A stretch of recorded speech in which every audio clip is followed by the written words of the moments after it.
Hello guys, welcome back sa ating channel. Ito, tingnan natin ito guys. Diretso na po tayo guys. Ayan, tingnan natin itong ka-PH site na napakaganda. Ayan, merong artificial falls o maliit na falls.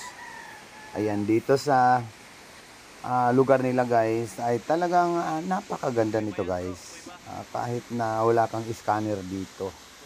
Ayan po. So sinasabi niya dito guys, meron daw tatlong butas na nasa ibabaw ng tubig. So ito'y hindi mo makikita itong sign na ito pag malakas ang tubig. Ayan no.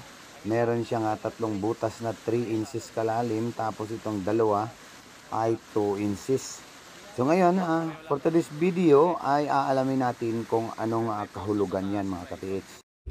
Ayan, tingnan natin ito. Slow motion na lang natin ito or di kaya i-screenshot. Ayan, tingnan nyo guys.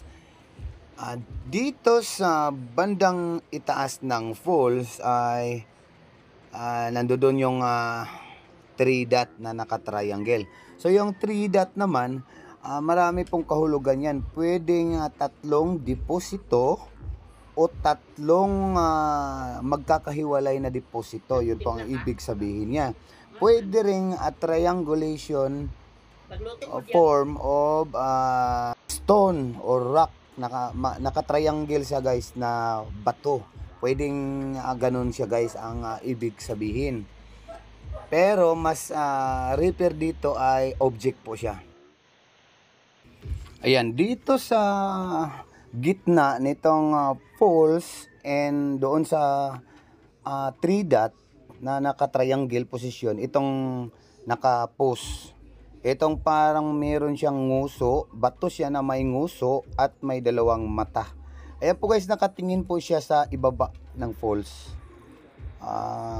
So ibig sabihin, dyan yung daanan ng treasure dyan guys. Nasa tubig mismo guys, o sa gilid ng tubig. And then itong sa itaas, ito lang yung sign niya na meron siyang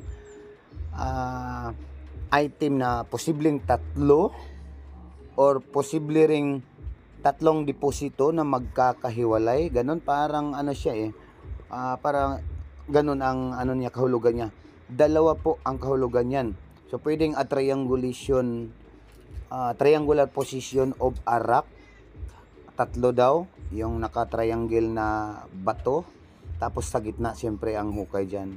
Pero ito, sigurado ako dito guys na dito lang to sa area na tinatapakan nila guys. So sa ilalim nitong may tatlong dot, pero yung daanan niya nandun lang sa may tabing tubig, yung sa falls, yung may tinuro ng nguso guys na nandun, o meaning doon ang puwerta o doon dadaan.